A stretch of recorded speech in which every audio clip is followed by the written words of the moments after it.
soy Samar Jordi. Quiero darle las gracias a toda esa gente hispana que día a día se conecta con nosotros a través de El Chateo. A partir de ahora, como siempre, estaré acompañada de un increíble panel de expertos que vienen hasta aquí a compartir sus conocimientos y experiencias para responder todas esas dudas, preguntas e inquietudes que día a día ustedes nos envían a través de nuestro chat. Y comenzamos el programa recordándoles que sin salud no hay sueños posibles. Por eso hablaremos sobre cómo prevenir la causa número 1 de muerte en los Estados Unidos y en el mundo entero, el infarto al corazón. Luego en nuestro chat caliente responderemos preguntas sobre los mitos sexuales más frecuentes. Y al final le hablaremos a esas mamás que andan diciendo, mi pequeño bebé trajo una novia a casa. Y les enseñaremos cómo manejar un amor adolescente. ¿Preparados para el programa de hoy? Pues listo, el chateo comienza ahora con este clip.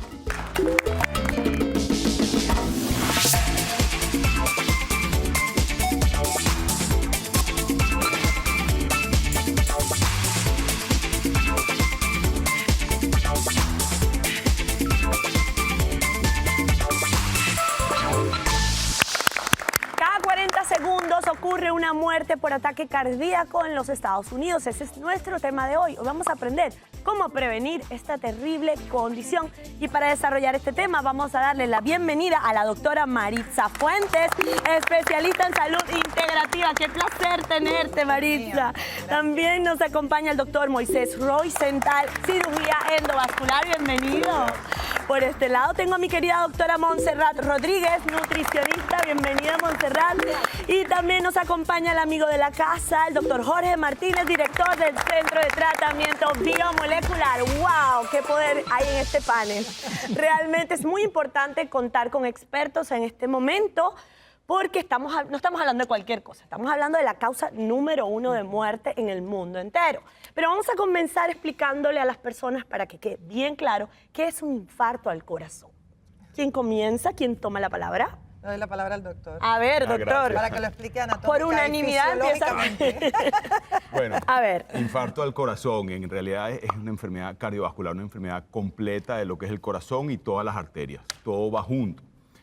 Cuando se tapa una arteria del corazón, si se tapa completamente la arteria, produce un infarto, es decir, le deja de llegar sangre a un segmento del músculo, que es el corazón, que tiene que seguir latiendo.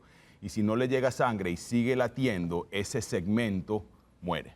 Eso se llama infarto, eso es un infarto. Si es una gran arteria o muy importante, pues el infarto es muy grande. Si es una arteria pequeña, el infarto es pequeño. La gente se muere usualmente si se tapa una arteria grande o varias arterias en el corazón. Entonces, queda claro que el infarto es la muerte de una porción del corazón. Correcto. Eso sí es reversible. Después que esa porción del corazón está infartada, ¿hay manera de recuperar ese músculo? Bueno, ¿sí o no? regularmente el corazón trata de compensar, pero la lesión va a quedar. Va a quedar de La lesión va a quedar. De cicatriz. hecho, usted hace una autopsia al cabo de tantos años, sobre todo en pacientes diabéticos, donde son los infartos silenciosos, y te das cuenta que el paciente tuvo 1, 2, 3 infartos y nunca se enteró ni lo supo. Exacto. Porque Ahora, la lesión queda. Ahora, el músculo depende, vamos a caer, depende del área, porque puede ser un infarto transmural, depende de cara posterior, anterior, del ápice. ¿En qué área del corazón es el infarto? Es según la consecuencia o la extensión del infarto, es según la consecuencia que puede tener el paciente, porque puede quedar incapacitado o no puede hacer su vida normal. Todo está en qué área y qué extensión del infarto se produjo cuando la persona tuvo esa obstrucción de esa arteria o esa vena. exactamente. Y ahora, ¿cuál sería la causa de este infarto? ¿Cómo se forma? Y yo creo que lo más importante, Samar, es lo que tú acabas de preguntar, la causa, la prevención. Es lo más importante porque, como el doctor estaba explicando, a la vez que se produce el infarto ya el tratamiento es clínico. Exacto. O sea, o puede ser un tratamiento médico, o puede ser cirugía, o puede ser lo que conocemos como los stent, o sea, el tratamiento Sí. que cada paciente requiere. Ahora, debemos enfocarnos, y yo creo que eso es lo más importante, en educar a nuestra comunidad en cómo prevenirlo. Y la causa número 1 de infarto, ¿adivina cuál es? ¿Cuál será? Ta, ta, ta, tan. Ta, ta, ta, tan. Tambores. El estrés. El estrés. El estrés que está relacionado con nuestro estilo de vida. Entonces es responsabilidad de cada uno de nosotros aprender. El estrés llegó para quedarse, o sea, no es que no vamos a vivir sin estrés. Nadie puede vivir sin estrés. Lo que sí sabemos es que se puede aprender a manejar los niveles de estrés de nosotros. Así es. ¿Cómo se hace? O sea, tomando prioridades en la vida. Okay. O sea, ¿qué es lo que la vida yo lo veo como un escenario que es un plato, y en ese plato tenemos muchísima variedad de situaciones y problemas que tenemos cada día. ¿Cuál voy a escoger hoy para resolver? Para resolver, para no permitir que el estrés nos gobierne y nos lleve al infarto. Pero además del estrés, ¿qué otras condiciones crees tú que nos pueden llevar? La alimentación. La alimentación, también el estilo de vida. O sea, cuando decimos estilo de vida, tenemos que dividirlo en varios elementos. El estrés, la alimentación, el sedentarismo, el hábito de fumar. El cigarrillo. Es sumamente importante. Lo que habría, básicamente, es la base de la prevención. Pero volviendo un poquito a la causa, porque es importante conectar la prevención cuando no se hace y la causa. Lo que va sucediendo cuando no nos alimentamos bien, cuando hay exceso de grasa en nuestras comidas, se van subiendo los niveles de triglicéridos y colesterol en la sangre, y eso es lo que empieza a generar una afectación de la pared de esas arterias que originalmente mencionaba el doctor. ¿De cuáles arterias específicamente para que a la gente le quede bien claro? De todas las arterias del cuerpo. Ajá. Lo que pasa es que no en todas partes del cuerpo te va a dar un infarto que te va a traer como consecuencia la muerte, pero también te puede dar arteriosclerosis, y la misma afección vascular que ocurre en las arterias del corazón las puedes tener en el cerebro, las puedes tener en los miembros superiores o inferiores, las puedes tener en los riñones. Es decir, que la arteria se va como cerrando. Se le van haciendo como un depósito. Imagínate una manguera o una tubería que se va depositando allí esa grasa, y que luego se convierte en una placa, y esa placa pierde la consistencia o la textura lisa que debe tener originalmente esa tubería que viene a ser nuestra arteria. Lo que pasa es que disminuye el flujo sanguíneo. Sí, disminuye el flujo sanguíneo. La luz de la vena o la arteria. Y de repente una condición como el estrés, que todavía cierra más el vaso, puede desencadenar exactamente. Y eso es lo que sucede, lo dijiste muy bien. La arteria, para que nuestra gente entienda, es como una tubería de agua. Si en esa tubería de agua se van quedando placas de ateromas, que precisamente es la grasa saturada, entonces cada vez el flujo es menor y menor y menor y más débil. Entonces eso es lo que hace que el corazón no pueda latir con la fuerza que requiere y se produce el infarto. Exacto. ¿Cómo saber, doctor, que estamos ante un infarto? Es una pregunta importante. Si nosotros, hablando de prevención, tratamos de ver, genéticamente no podemos controlar mucho los factores de riesgo, y los otros factores de riesgo los vamos a controlar, el cigarrillo, la dieta, el ejercicio, etcétera. Pero tenemos un paciente, oye, que fallece por un infarto, o que llega al hospital infartado, ¿cómo se puede saber que el paciente va a llegar a un infarto? Si hay síntomas, los síntomas hay que reconocerlos. Los síntomas clásicos de un infarto son dolor en el pecho, pero no es un dolor en el pecho convencional, es un dolor opresivo en el pecho. Tengo como una si te sensación apretaran. de que me apriete el pecho, siento que algo me está apretando, me está empujando hacia adentro. ¿Es agudo? ¿Aparece de repente o es algo? Usualmente aparece de repente. Si está infartándose, o sea, si realmente no está llegando sangre, es muy abrupto, y los síntomas varían desde la opresión hasta los síntomas un poco más atípicos: dolor irradiado del brazo, dolor en la mandíbula, sensación de acidez y la boca del estómago, dificultad para respirar. Ok, tenemos que hacer una pausa comercial, y estamos hablando de la causa número 1 de muerte en los Estados Unidos y en el mundo entero, el infarto del corazón. Y me voy con una pregunta en el aire: ¿cómo la obesidad puede influir en que aparezca un infarto? Ya venimos con más aquí en El Chateo.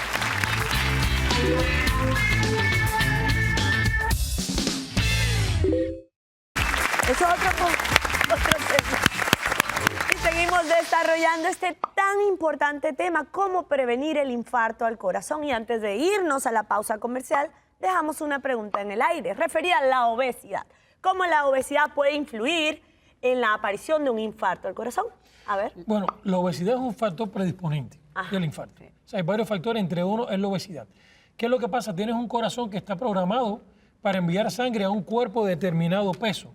Si le duplicas, le triplicas el peso, vas a hacer trabajar más al corazón, que el cual tiene una programación de latido desde que se forma. Aparte de eso, la obesidad está usualmente asociada a otros factores de riesgo también, como el sedentarismo, muy probablemente, como los malos hábitos alimenticios, como un aumento de la presión arterial o un aumento del colesterol y los triglicéridos. Entonces, la obesidad viene siendo algo así como el resultado final de un gran conjunto de factores de riesgo que se han ido acumulando. A eso súmale también la parte mental, el estrés que produce el hecho de estar obeso, también la depresión El aumento en el consumo, el aumento del colesterol y triglicéridos. Sí, exacto. La ansiedad, que es muy importante Ahora, cuando hablas de la parte mental, porque es un círculo vicioso. El paciente con ansiedad que viene de un estrés y que puede intercambiar emociones entre ansiedad y depresión, entonces el abrigo es la comida. exacto. Y entonces se crea ese círculo vicioso, comer, me veo más grueso, me da más ansiedad, me da más depresión, Vuelvo pero a entonces comer. químicamente me dan deseos de volver a comer, Comer. pero comer lo que me hace engordar más, que son las grasas saturadas y los carbohidratos. Exacto. Entonces, un paciente obeso, podemos decir, una persona obesa tiene mucho más riesgo de desarrollar un infarto. Realmente a yo una diría que no que lo- una que no persona lo con es. sobrepeso de más de 30 a 40 libras es un caminito que está haciendo él mismo hacia posiblemente un infarto. Ahora, tenemos identificado como la hipertensión arterial como el factor número 1 de riesgo por muerte en el mundo. ¿Cómo la hipertensión puede acelerar o activar un infarto del corazón? ¿Cómo es ese mecanismo? Sí, la hipertensión arterial y la diabetes que se ve en obesos son factores de riesgo sumamente importantes en el sistema cardiovascular.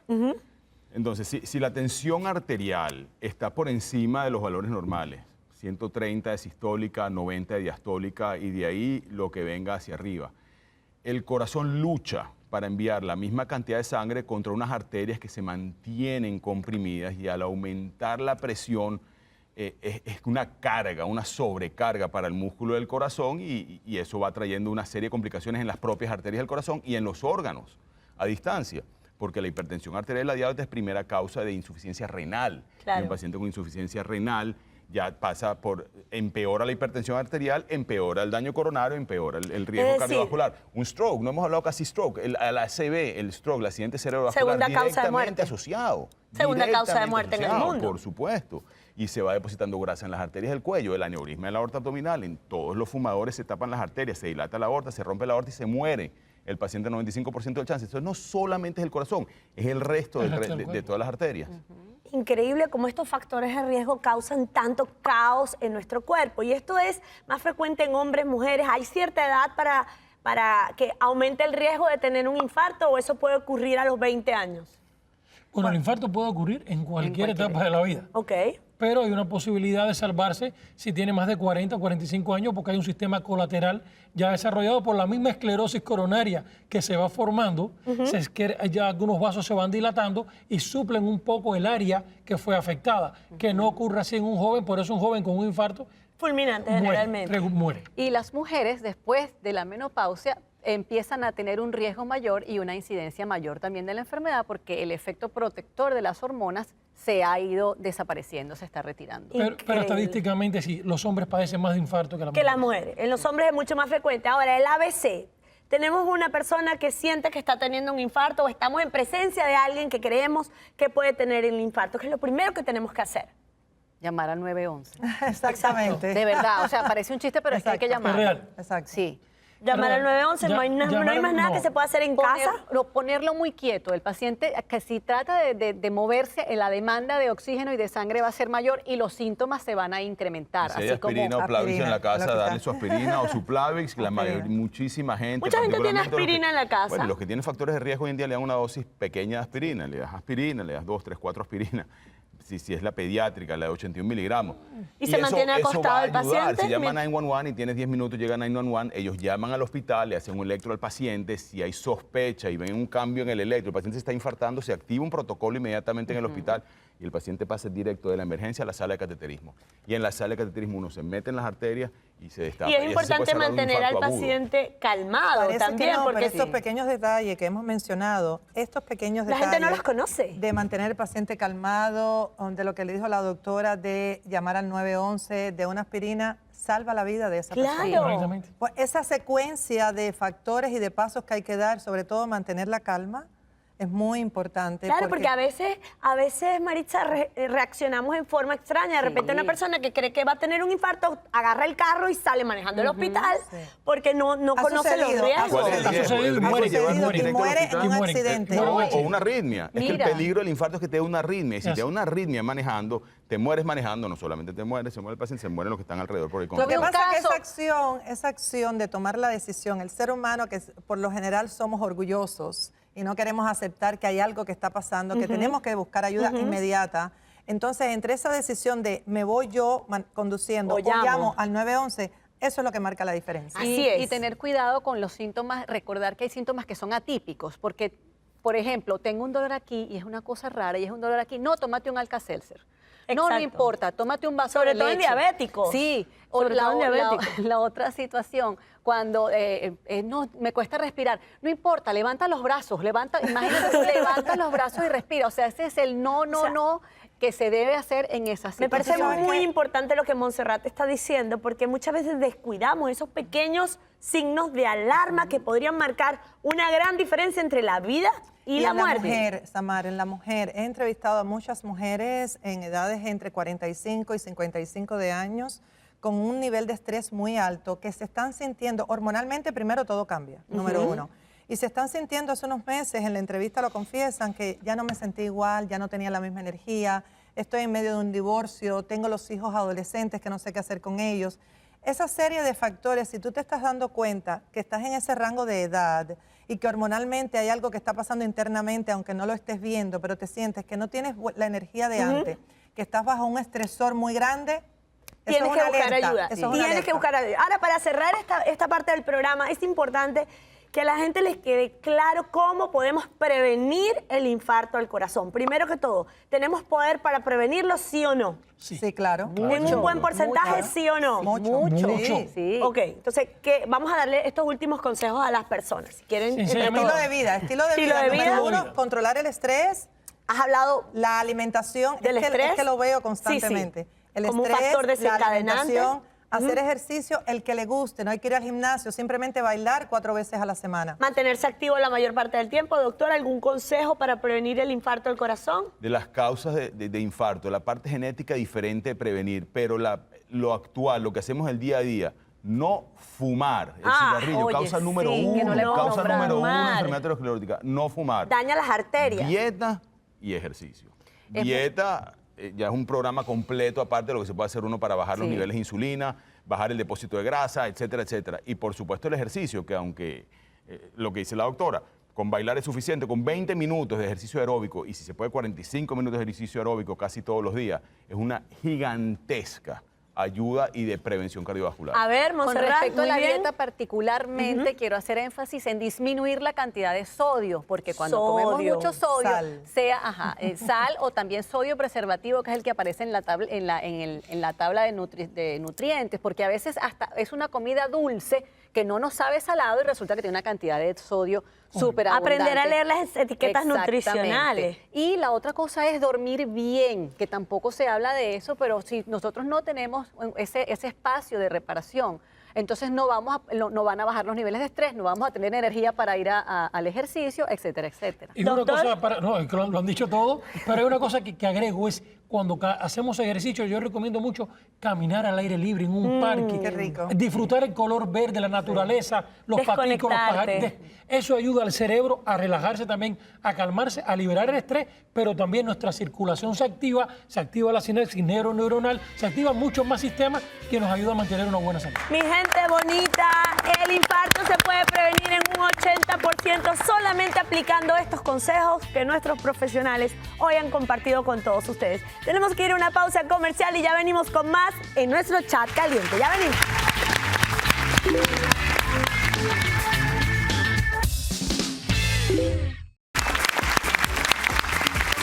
Y seguimos aquí conectados en su programa favorito, El Chateo, entrando a mi segmento más especial, El Chat Caliente. Y se incorporan a nuestro panel de expertos Ramiro Serna, psicólogo y sexólogo, bienvenido. Y también nos acompaña Yainehuel Romero, psicóloga clínica, una mamá sin filtro, bienvenida. Ok, mis chicos, vamos a comenzar a leer. Primera pregunta, ¿será cierto eso de que si el hombre tiene el pie grande, ¿por qué se ríen? Si no he terminado. Ya saben. Ya sabemos. Si el hombre, estas son las preguntas que ustedes hacen. Si el hombre tiene el pie grande, ¿su miembro sexual también lo será? Si es ¿Sí o no? proporcionado, sí. Bueno, yo lo primero que puedo decir es que desde que escuché eso, lo primero que hice fue comprar zapatos más grandes. Por si acaso. Por si acaso. Se supone que si es proporcionado, debería ser todo más o menos del mismo tamaño. pero habrán sorpresas negativas. Tiene que haber ¿A también. nadie le ha pasado? No necesariamente es real esto que se estaba preguntando.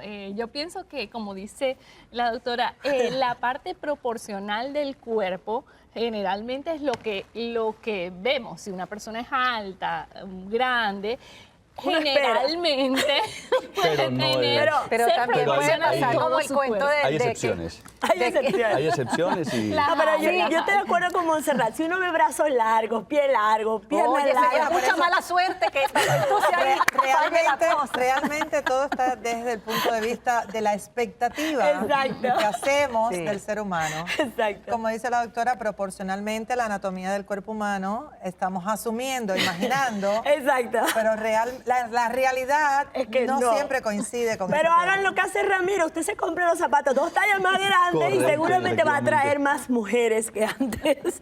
A ver, otra pregunta. Dicen por ahí que el alcohol es el mejor estimulante sexual. ¿Será verdad o es un mito?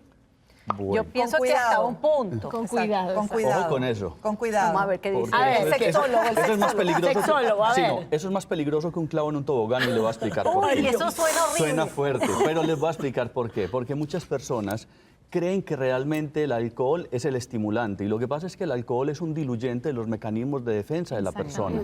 Y al diluirse en esos mecanismos de defensa, entonces la persona se siente más desinhibida y bueno, después Y de que una se persona abre más. después de que una persona tiene tragos es la persona más bonita del mundo, es la más fuerte y es la más rica del mundo porque invita a los vecinos, a todo el mundo es verdad. y realmente, pero Pero en la el verdad fondo es que pero después es ¿disfrutas un más el sexo? depresor. Después un- Porque Exactamente. después de cierta cantidad se convierte en un depresor. Entonces, Que te tumba. Sí, te tumba, te Todo. va a dar sueño, todo. Te va a dar- Efectivamente, todo Entonces, literalmente. Puede estimular, pero hasta cierto nivel. Cuando se supera ese nivel y cada persona tiene un nivel diferente de aceptación De tolerancia a los al niveles alcohol. de alcohol, entonces tumba, te da depresión, te da sueño, hay te, algo- te duermes.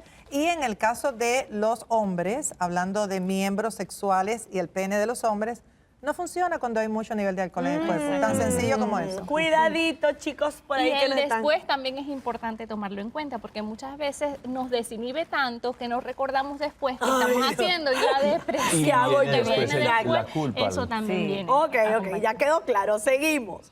Muchos siguen pensando que la iniciativa al sexo debe tenerla el hombre y no la Falso. mujer. ¿Eso es Falso. cierto, sí Ese o no? tiene rato que no sale de su casa, chafamos. Falso Ese- totalmente. Las mujeres hoy en día, ¿cómo andan las mujeres? hoy en día? Atrevida. Muy atrevidas. Y yo pienso que de alguna manera es conveniente y saludable también que se vayan diluyendo esos mitos, porque realmente cuando hay una buena dialéctica en la pareja, es bueno en muchos casos sentirse deseado, sentirse Claro. provocado, y en ese orden de ideas es válido. Y A es los hombres les conveniente. gusta sentirse deseados. Sin también. lugar a dudas. Y creo que incluso dentro de lo que yo he visto en la experiencia profesional y clínica, eso estimula demasiado al hombre. Y además Lo ayuda estimula a que más. la pareja se vaya uniendo mucho más, porque te ayuda a plantear otros aspectos dentro de la relación sexual que te va estimulando, que te va, no caemos en monotonía, Exacto. así que Surge la Mujeres al espontaneidad, poder, la espontaneidad hasta- y el libre albedrío Y en la hay relación. un elemento muy importante también y es que regularmente la mujer siente que debe ser amada y el hombre fundamentalmente quiere ser deseado. Ok. Ahora, muy una, bien, una- muy ya bien. una última preguntita. Y esto yo debería mandar. Te voy a Deberías aprovechar. Nos puede escribir por el chat. Montserrat al chat caliente. No, pero y no pasará que a veces hay algunos caracteres en los hombres que se sienten como overwhelmed, es decir, sobrepasados por este ataque o que se sienten incomodados. Sí, que les dé Puede pasar. que se repriman, Inhibidos. inhibidos, exactamente. Entonces no Asusta. termina de Sí, lo- suceder. Eso está pasando, fíjate qué interesante ese punto, me encanta, porque eso está pasando muchísimo en los millenniums. O sea, la mujer siempre es madura antes que el hombre. Y sabe lo que quiere. Y sabe lo que quiere, pero desde temprana edad. Así es. Entonces, los chicos que maduran después que las chicas, cuando hay chicas jóvenes de 18 o 20 años tan agresivas, Entonces, exactamente. Y yo los siento chicos que salen también corriendo. el hombre, compartiendo tu idea, es un cazador por naturaleza. Sí. Y al hombre también le gusta sentir que conquista. Y yo pienso de vez que- en cuando. Yo creo que eso hay es que el balancear. ganchito del amor real, ¿sabes, Amar? Lo que Tiene acabas que de haber un decir. balance. El ganchito. Es el ganchito. Y cada persona es diferente. Vamos con otra pregunta. Dicen que quienes son buenos bailando son buenos en la cama. Yo bailo muy bien. Bueno, yo digo que hay varias cosas y eso A ver, ¿sí o no? verdaderamente yo Puede pienso que tener la más persona que ha resistencia. trabajado el cuerpo, ya sea desde la danza más incluso que desde el baile, va a fluir de una mejor manera en la Claro. sexualidad. Y sin díganme lugar a los que dudas. hacen Bueno, y en yoga. el yoga, Las en el yoga movemos mucho el cuerpo. Y te pones la pierna No, aquí. y Exactamente. totalmente se va creando esa flexibilidad, esa armonía, también yo pienso que tiene mucho que ver con la expresión Eso, del la cuerpo, que te exteriorización. ayuda también a tener esa expresión sexual con tu pareja. Y hay un Entonces, elemento muy importante que tiene también que ver con la parte corporal.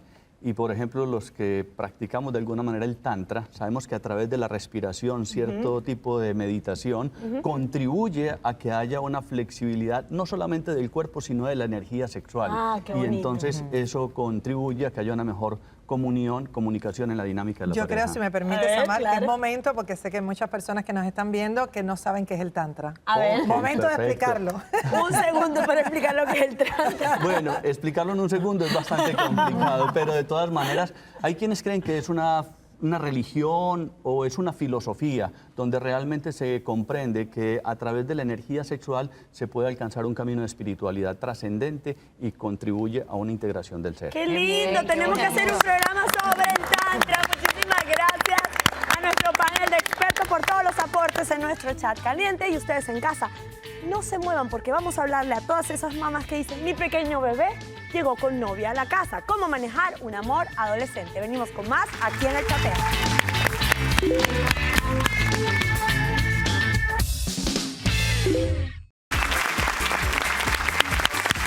Y seguimos conectados aquí en su programa favorito, El Chateo. Y a medida que crecen nuestros hijos, dicen que también crecen nuestras preocupaciones. Y en algún momento les llega ese primer amor. Y no sabemos qué hacer, no sabemos cómo manejarlo. Ese es nuestro tema de hoy. Y voy a hacer la primera pregunta. ¿Qué edad en promedio nuestros hijos podrían tener ese primer amor? ¿Qué edad ocurre? Bueno, hay varias cosas en ese A sentido ver. y dentro de lo que miramos dentro de las etapas del desarrollo, yo pienso que los primeros amores se dan desde los 5, 6, 7 años. Así de sencillo. ¿Y cómo vamos a manejar Qué ese asunto? esperanza. No, porque lo digo y lo soporto no solamente en la parte teórica, sino por mi experiencia con mis dos pequeñas hijas, porque cuando yo me divorcié, yo quedé con ellas.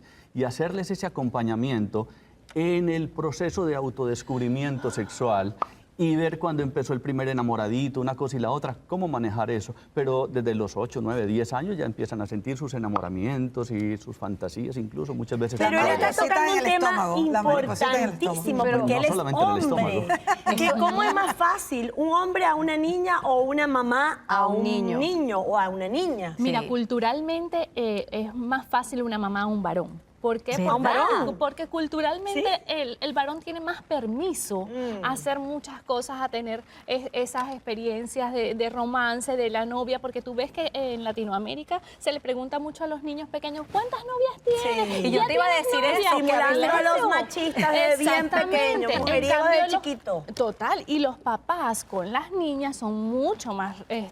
Tú no vas a tener restringidos en novio hasta muchas que tengas cosas. 30 años, Ley. Exactamente, entonces es Pero- mucho más fácil canalizar eso con los varones que con las niñas, porque culturalmente es más aceptado.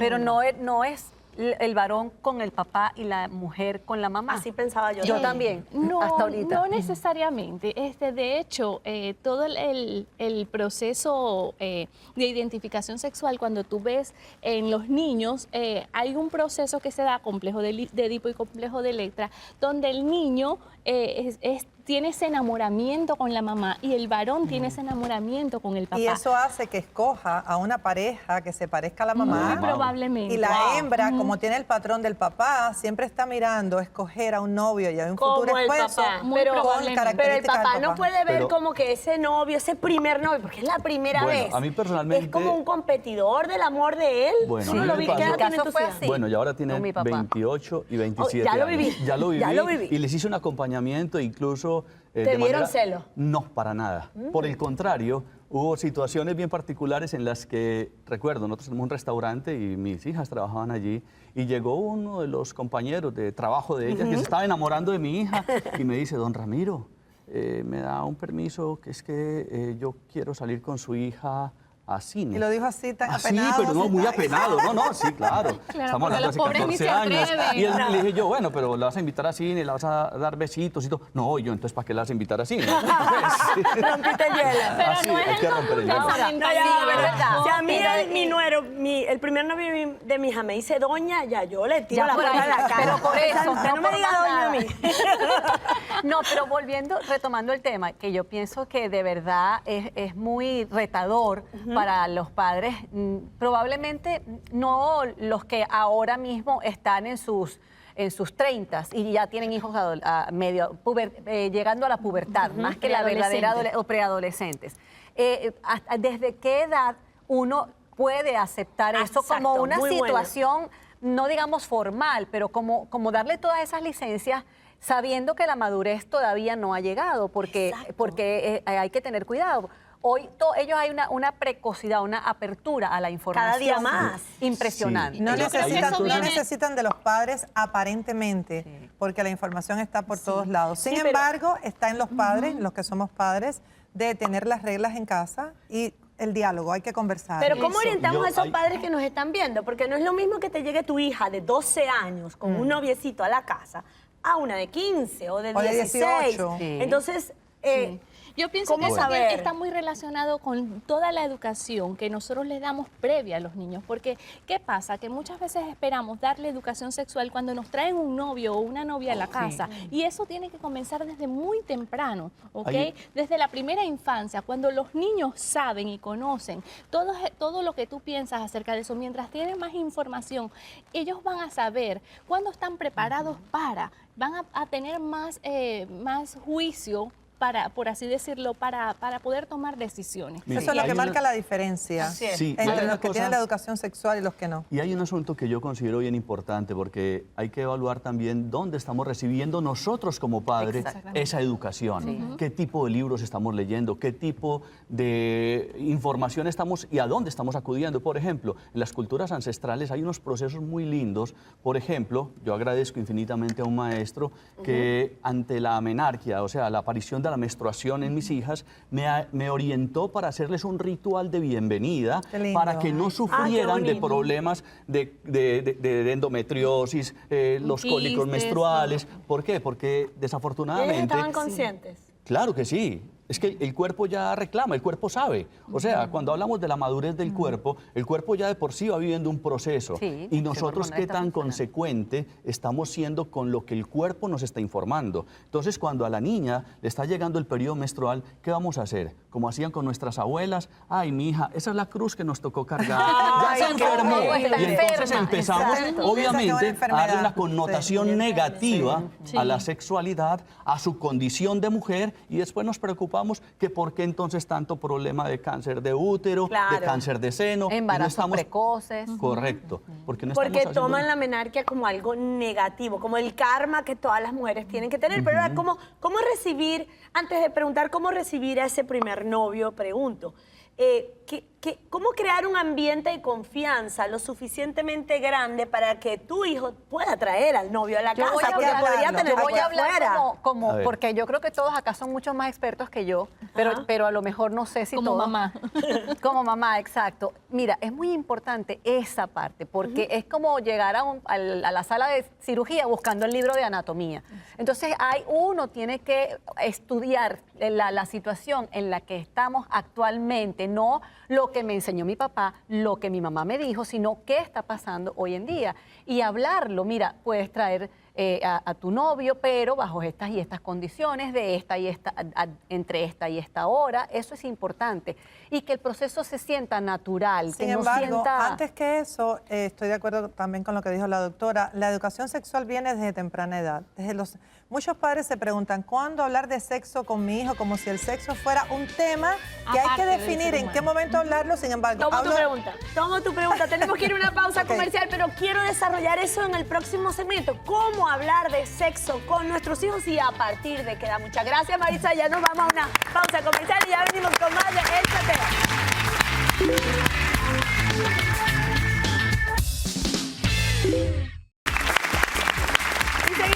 Conectados en su programa favorito, El Chateo, hablando sobre este importante tema. Y antes de irnos a la pausa comercial, dejé una pregunta en el aire. ¿En qué momento podemos hablar con nuestros hijos sobre el sexo y cómo hacerlo de la mejor manera? Cualquier momento es bueno, siempre y cuando, como dijo el doctor hace un rato, el sexólogo especialista, los padres estén preparados y sepan la información que tienen.